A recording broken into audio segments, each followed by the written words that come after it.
Hi welcome to the Ganesh stories. ಇವತ್ತಿನ T20 world cup start ಆಗ್ತಿದೆ. ಒಟ್ಟಿನಲ್ಲಿ ಇಲ್ಲಿ ಮಿನಿಮಮ್ ಮೇನ್ ಗುರು ಇಲ್ಲಿ ಶನಿವಾರದಿಂದ ಸ್ಟಾರ್ಟ್ ಆಗ್ತಿದೆ. 7ನೇ ತಾರೀಕಿಂದ ಮ್ಯಾಚ್ಗಳು ಸ್ಟಾರ್ಟ್ ಆಗ್ತಿದೆ ಹುಡುಗರದು. ಒಟ್ಟಿನಲ್ಲಿ ಮೇನು ಇಂಡಿಯಾ ವರ್ಸಸ್ US ಅಂದಾಗ ಏನು ಟೆನ್ಷನ್ ಮ್ಯಾಚ್ ಅಂತೂ ಇರೋದಿಲ್ಲ. ಒಟ್ಟಿನಲ್ಲಿ ಈ ಮ್ಯಾಚ್ ಎಲ್ಲಪ್ಪ ನಡೆಯುತ್ತೆ ಅಂದರೆ ಈ ಮ್ಯಾಚ್ ಮುಂಬೈಯಲ್ಲಿ ನಡೆಯುತ್ತೆ. ಇಲ್ಲಿ ಬ್ಯಾಟಿಂಗ್ ಪಿಚ್ ಬಂದ್ಬಿಟ್ಟು ಇಂಡಿಯಾ ಅಂದ್ರೆ ಫಸ್ಟ್ ಬ್ಯಾಟಿಂಗ್ ತೊಗೊಂಡ್ರೆ ಮಿನಿಮಮ್ಮು 300 ಹೊಡೆದ್ರೆ ಏನು ಆಶ್ಚರ್ಯ ಪಡೋ ಅವಶ್ಯಕತೆ ಇಲ್ಲ. ಯಾಕೆಂದರೆ India high quality batting bowling ಎರಡೂ ಇದೆ. ಈ ಪಿಚ್ ಯಾದಪ್ಪಕ್ಕೆ ಸಿಕ್ಕಾಪಟ್ಟೆ ಯೂಸ್ಫುಲ್ ಇದೆ. ಬ್ಯಾಟಿಂಗು ಸಿಕ್ಕಾಪಟ್ಟೆ ಯೂಸ್ಫುಲ್ ಇದೆ, ಬೌಲಿಂಗು ಸಿಕ್ಕಾಪಟ್ಟೆ ಯೂಸ್ಫುಲ್ ಇದೆ. ಬೌಲಿಂಗಲ್ಲಿ ಸ್ಪಿನ್ನಿಂಗ್ಗೆ ಸಿಕ್ಕಾಪಟ್ಟೆ ಯೂಸ್ಫುಲ್ ಇದೆ ಅಂತ ನನಗೇನು ಅನ್ನಿಸ್ತಿದೆ. ಒಟ್ಟಿನಲ್ಲಿ ಮೇನು ಇಂಡಿಯಾದವರು ಒಟ್ಟಿನಲ್ಲಿ ಸಿಕ್ಕಾಪಟ್ಟೆ ಈ ಮ್ಯಾಚ್ ಅಂತೂ 100% ಶಾರ್ಟು ಗೆದ್ದೇ ಗೆಲ್ತಾರೆ, ಅದರಲ್ಲಂತೂ ಯಾವುದೇ ಅನುಮಾನ ಇಲ್ಲ. ಒಟ್ಟಿನಲ್ಲಿ ಇಂಡಿಯಾ ವರ್ಸಸ್ USA ಅಂದಾಗೆಲ್ಲ ಒಟ್ಟಿನಲ್ಲಿ ಇಂಡಿಯಾದವರು ಗೆದ್ದೇ ಗೆದ್ದವ್ರೆ. ಒಟ್ಟಿನಲ್ಲಿ T20 ವರ್ಲ್ಡ್ ಕಪ್ ಗುರುಗಳು ಸ್ಟಾರ್ಟ್ ಆಗ್ತಿದೆ. ಒಟ್ಟಿನಲ್ಲಿ T20 ವರ್ಲ್ಡ್ ಕಪ್ ಸ್ಟಾರ್ಟ್ ಆಗ್ತಿದೆ. ಒಟ್ಟಿನಲ್ಲಿ ನೀವು ನೋಡಬೇಕು. ವಿಕೆಟ್ ಪಿಚ್ ವಿಚಾರದಲ್ಲಿ ನೋಡೋದಾದ್ರೆ ಇಲ್ಲಿ ಮಿನಿಮಮ್ ಸ್ಕೋರ್ ಬಂದ್ಬಿಟ್ಟು ಇಂಡಿಯಾ ಏನಾದ್ರು ಫಸ್ಟ್ಗೆ ಬ್ಯಾಟಿಂಗ್ ಆಯ್ಕೆ ಮಾಡಿಕೊಂಡ್ರೆ ಒಟ್ಟಿನಲ್ಲಿ ಮಿನಿಮಮ್ 250-300 ಅಂತೂ ಹೊಡಿತಾರೆ.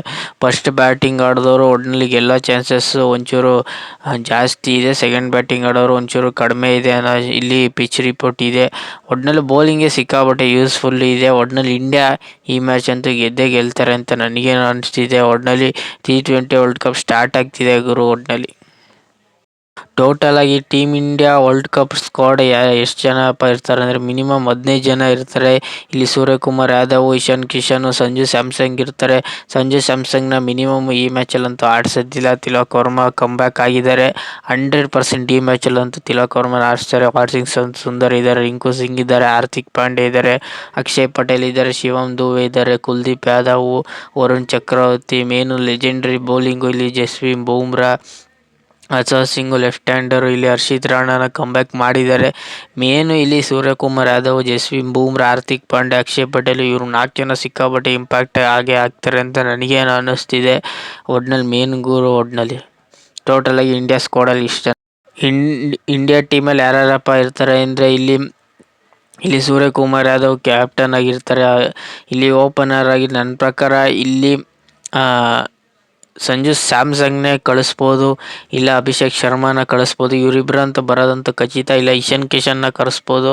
ಒಟ್ಟಿನಲ್ಲಿ ನನ್ನ ಪ್ರಕಾರ ಇಲ್ಲಿ ಸಂಜು ಸ್ಯಾಮ್ಸನ್ನ ಕುಣಿಸ್ಬಿಟ್ಟು ಸಂಜು ಸ್ಯಾಮ್ಸನ್ ಜಾಗಕ್ಕೆ ಇಶಾನ್ ಕಿಶನ್ 100% ಆಡಿಸ್ತಾರೆ. ಅಭಿಷೇಕ್ ಶರ್ಮಾ, ಇಶಾನ್ ಕಿಶನ್ ಓಪನರ್ ಆಗಿ ಮಾಡೋ ಚಾನ್ಸಸ್ ಸಿಕ್ಕಾಪಟ್ಟೆ ಇದೆ.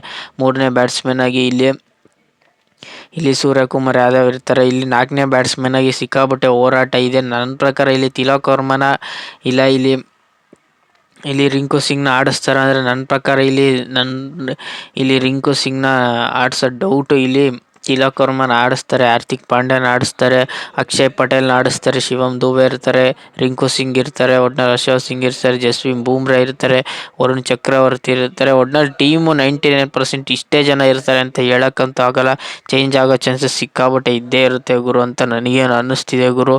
ಒಟ್ನಲ್ಲಿ ಮೇನು ಇಲ್ಲಿ ಹಾರ್ದಿಕ್ ಪಾಂಡ್ಯ ಆಗಲಿ, ಸೂರ್ಯಕುಮಾರ್ ಯಾದವ್ ಆಗಲಿ, ಅಭಿಷೇಕ್ ಶರ್ಮಾ, ಇಶಾನ್ ಕಿಶನ್ನು. ಒಟ್ಟಿನಲ್ಲಿ ಇಶಾನ್ ಕಿಶನ್ನು ಸೀರೀಸ್ ಅಂದಾಗೆಲ್ಲ ತುಂಬ ಚೆನ್ನಾಗಿ ಆಡಿದ್ದಾರೆ. ಇವರು ವರ್ಲ್ಡ್ ಕಪ್ಪು ಆಡ್ತಾರ ಒಂಚೂರು ಸಿಕ್ಕಾಪಟ್ಟೆ ಎಕ್ಸ್ಪೀರಿಯೆನ್ಸ್ ಅಂತೂ ಇಲ್ಲ ಅಂತ ನನಗೇನು ಅನ್ನಿಸ್ತಿದೆ. ಒಟ್ಟಿನಲ್ಲಿ ಇಶಾನ್ ಕಿಶನ್ನು ಆಡಿದ್ರೆ ಆಡೇ ಬಿಡ್ತಾರೆ, ಇಲ್ಲ ಅಂದರೆ ಆಡೋದೇ ಇಲ್ಲ ಅಂತ ನನಗೇನು ಅನ್ನಿಸ್ತಿದೆ. ಟೋಟಲಾಗಿ ಇಷ್ಟು ಜನ ಇದ್ದಾರೆ ಗುರು. ಒಟ್ಟಿನಲ್ಲಿ ಜಸ್ಪ್ರೀತ್ ಬೂಮ್ರಾ ಮೇಲೆ ಒಂಚೂರು ನಿಗಾ ಇಟ್ಟಿರಬೇಕು. ಅವ್ರ ಫಾರ್ಮ್ ಯಾಕೋ ಲೋ ಫಾರ್ಮ್ ಆಗೋ ಚಾನ್ಸಸ್ ಸಿಕ್ಕಾಪಟ್ಟೆ ಕಾಣ್ತಿದೆ ಎದ್ದು.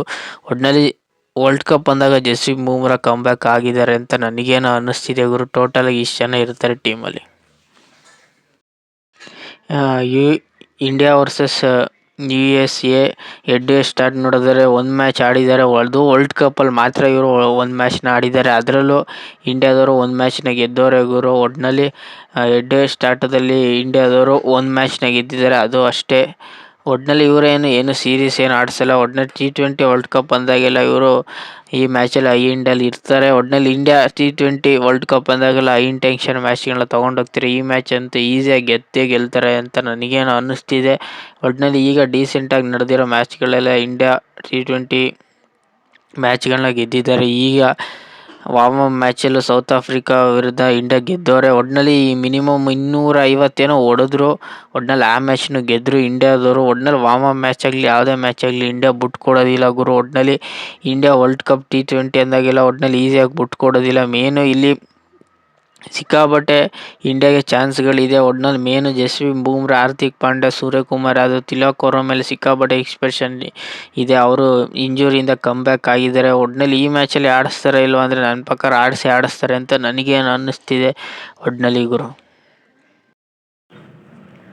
ಇನ್ನೊಂದು ವಿಷಯ ಹೇಳೋದಾದರೆ RCB ಅವರು ಈ ಸತಿ 2ನೇ ಬಾರಿ ಫೈನಲ್ನ ಗೆದ್ದರು. ಒಟ್ನಲ್ಲಿ 2026ರಲ್ಲಿ WPS ವುಮೆನ್ಸ್ ಯಾರಪ್ಪ ಗೆದ್ದರು ಅಂದರೆ ಒಟ್ನಲ್ಲಿ RCB 2ನೇ ಬಾರಿ ಗೆದ್ದಿದ್ದಾರೆ. ಮೇನು ಇಲ್ಲಿ ಶ್ರುತಿ ಮಂತಣ್ಣ ಮತ್ತು 3ನೇ ಬ್ಯಾಟ್ಸ್ಮನ್ ಆದ ಪಾರ್ಟ್ನರ್ಶಿಪ್ ಒಂದೊಳ್ಳೆ ಪಾರ್ಟ್ನರ್ಶಿಪ್ ಮಾಡ್ಕೊಂಡು ಹೋದ್ರು ಅನ್ಬೋದು. ಒಟ್ನಲ್ಲಿ ನೆಕ್ಸ್ಟ್ ಲೆವೆಲ್ ಆಟನ ಆಡಿದ್ರು ಅನ್ಬೋದು. ಚೆಚ್ಚಿ ಕೆಡಿದ್ರು ಅನ್ಬೋದು. ಲಾಸ್ಟಲ್ಲಿ ಒಂಚೂರು ಬೇಗನೆ ಔಟ್ ಆದರು. RCB ಒಂದೊಳ್ಳೆ ಪಾರ್ಟ್ನರ್ಶಿಪ್ನ ಮಾಡ್ಕೊಂಡು ಹೋದ್ರು ಅನ್ಬೋದು. ಒಟ್ನಲ್ಲಿ ಮಿನಿಮಮ್ 100 ಪಾರ್ಟ್ನರ್ಶಿಪ್ ಮಾಡಿದ ಶ್ರುತಿ ಮಂದಣ್ಣ ಬೇಗನೆ ಔಟ್ ಆದರು. ಒಟ್ನಲ್ಲಿ 41 ಬಾಲ್ಗೆ 87 ರನ್ ಹೊಡೆದು ಒಟ್ನಲ್ಲಿ ಮ್ಯಾಚನ್ನು ಟರ್ನ್ ಓವರ್ ಮಾಡಿದೆ ಇವರಿಬ್ಬರ ಪಾರ್ಟ್ನರ್ಶಿಪ್ ಅನ್ಬೋದು. ಬಂದಿದ್ದ ಒಟ್ನಲ್ಲಿ ಇವರಿಬ್ಬರ ಯಾದವ್ ಅವರು ತುಂಬ ಚೆನ್ನಾಗಿ ಲಾಸ್ಟ್ ಓವರಲ್ಲಿ ತೊಗೊಂಡೋಗಿ ಮ್ಯಾಚ್ನ ಮುಗಿಸಿದ್ರು ಗುರು. ಒಟ್ನಲ್ಲಿ RCB 2026ರ 203ನ ಚೇಸ್ ಮಾಡೋಕ್ಕೆ ಒಟ್ನಲ್ಲಿ ಒನ್ ಟೈಮಲ್ಲಿ ಇವ್ರು ಚೇಸ್ ಮಾಡ್ತಾರ ಅಂತ ಅನ್ನಿಸ್ತಿತ್ತು. ಯಾಕೆಂದರೆ 203 RCB ಒನ್ ಟೈಮ್ ಅಷ್ಟೇ ಚೇಸ್ ಮಾಡಿತ್ತು. ಅದು ಫೈನಲಲ್ಲಿ ಸಿಕ್ಕಾಪಟ್ಟೆ ಕಷ್ಟ ಆಗಿತ್ತು. ಒಟ್ನಲ್ಲಿ ಸತತವಾಗಿ DC ಅವರು ಫೈನಲ್ಗೆ ಬಂದು ಸೋತರು. ಒಟ್ನಲ್ಲಿ 203ನ ಚೇಸ್ ಮಾಡೋಕ್ಕೆ ಬಂದ RCB ಒಟ್ನಲ್ಲಿ ಚೇಸ್ ಮಾಡಿಕೊಂಡು ಪಾರ್ಟ್ನರ್ಶಿಪ್ನ ಮಾಡ್ಕೊಂಡು ಬಿಲ್ಡ್ ಮಾಡಿಕೊಂಡು ಒಟ್ನಲ್ಲಿ RCB 26 ಫೈನಲ್ನಲ್ಲಿ WPSಲ್ಲಿ RCB ಅವ್ರು ಗೆದ್ದರು. 2 ಬಾರಿ ಗೆದ್ದವ್ರೆ. ಒಟ್ನಲ್ಲಿ 2025 ಗೆದ್ದರು, 2026 ಗೆದ್ದರು. ಬ್ಯಾಕ್ ಟು ಬ್ಯಾಕ್ RCB ಅವರು ಗೆದ್ದರು. ಒಟ್ನಲ್ಲಿ 4 ಓವರ್ ವಿಕೆಟ್ ಕಳ್ಕೊಂಡ್ರು. ಒಟ್ನಲ್ಲಿ ಏನು ಮ್ಯಾಟ್ರ್ ಆಗಲಿಲ್ಲ. ಒಟ್ನಲ್ಲಿ ಮೇನು ಶ್ರುತಿ ಮಂದಣ್ಣ ಅವರು ಕಮ್ ಬ್ಯಾಕ್ ಆದರು. ಒಟ್ನಲ್ಲಿ RCB ಅವರು ಈ ಮ್ಯಾಚ್ನ ಫೈನಲಲ್ಲಿ ಗೆದ್ದರು. ಸತತವಾಗಿ DC ಅವರು ಸೋತರು. ಒಟ್ನಲ್ಲಿ RCB ಅವರು ಗೆದ್ದರು ಗುರು. ಒಟ್ನಲ್ಲಿ 2026 ಈ ಮ್ಯಾಚ್ ಎಷ್ಟು ಗಂಟೆಗಪ್ಪ ಸ್ಟಾರ್ಟ್ ಆಗುತ್ತೆ ಅಂದರೆ ಈ ಮ್ಯಾಚ್ ಮಿನಿಮಮ್ 7 ಗಂಟೆಗೆ ಸ್ಟಾರ್ಟ್ ಆಗುತ್ತೆ. ಟಾಸ್ 7 ಗಂಟೆಗೆ ಹಾಕ್ತಾರೆ, 7:00 ಸ್ಟಾರ್ಟ್ ಆಗುತ್ತೆ. ಈ ಮ್ಯಾಚ್ ಎಲ್ಲಪ್ಪ ಬರುತ್ತೆ ಅಂದರೆ ಸ್ಟಾರ್ ಸ್ಪೋರ್ಟ್ಸ್ 1 ಕನ್ನಡದಲ್ಲಿ ಬರುತ್ತೆ ಮತ್ತು ಮೊಬೈಲಲ್ಲಿ ಜಿಯೋ ಹಾಟ್ಸ್ಟಾರಲ್ಲಿ ಬರುತ್ತೆ ಗುರು. ಒಟ್ನಲ್ಲಿ ಕನ್ನಡ ಕಾಮೆಂಟ್ರಿ ಇರುತ್ತೆ. ಒಟ್ನಲ್ಲಿ ಏನೂ ತೊಂದರೆ ಅಂತ ಇರೋದಿಲ್ಲ, ಆರಾಮಾಗಿ ನೋಡ್ಕೋಬೋದು. ಒಟ್ನಲ್ಲಿ 7:00 ಸ್ಟಾರ್ಟ್ ಆಗುತ್ತೆ ಗುರು. ಒಟ್ನಲ್ಲಿ ಮ್ಯಾಚ್ಗಳು ಒಟ್ನಲ್ಲಿ ಇದು ಫಸ್ಟ್ನೇ ಮ್ಯಾಚ್ ಇರುತ್ತೆ India versus USA. Next match ಒಟ್ನಲ್ಲಿ ಬೇಜಾನ್ ಮ್ಯಾಚ್ಗಳಂತೂ ಇದ್ದೇ ಇರುತ್ತೆ. ಒಟ್ನಲ್ಲಿ ಲೈಕ್, ಶೇರ್, ಸಬ್ಸ್ಕ್ರೈಬ್. ಈ ಪ್ರಿವ್ಯೂ ನಿಮಗೇನಾದ್ರು ಇಷ್ಟ ಆಗಿದ್ರೆ ಲೈಕ್, ಶೇರ್, ಸಬ್ಸ್ಕ್ರೈಬ್ ಮಾಡ್ಕೊಳ್ಳಿ. ಈ ಪ್ರಿವ್ಯೂ ವಿಡಿಯೋ ನಿಮಗೇನಾದ್ರು ಇಷ್ಟ ಆಗಿಲ್ಲ ಲೈಕ್, ಶೇರ್, ಸಬ್ಸ್ಕ್ರೈಬ್ ಮಾಡ್ಕೊಳ್ಳಿ. ಸಿಗೋ ಮುಂದಿನ ವಿಡಿಯೋದಲ್ಲಿ 1,000 ಸಬ್ಸ್ಕ್ರೈಬ್ ಬೇಗ ಕಂಪ್ಲೀಟ್ ಮಾಡಿ ಗುರು. ನೀವು ನೋಡ್ಬಿಡ್ತೀರಾ, ಸಬ್ಸ್ಕ್ರೈಬ್ ಮಾಡ್ಕೊಳ್ಳೋ ಬೇಗ 1,000 ಸಬ್ಸ್ಕ್ರೈಬ್ ಕಂಪ್ಲೀಟ್ ಮಾಡಿ. T20 ವರ್ಲ್ಡ್ ಕಪ್ ಮುಗಿಯೋಷ್ಟರಲ್ಲಿ 1,000 ಸಬ್ಸ್ಕ್ರೈಬ್ ಕಂಪ್ಲೀಟ್ ಮಾಡ್ತೀರಾ ಅಂತ ಅಂದ್ಕೊಂಡಿದ್ದೀನಿ. ಸಿಗೋ ಮುಂದಿನ ವಿಡಿಯೋದಲ್ಲಿ.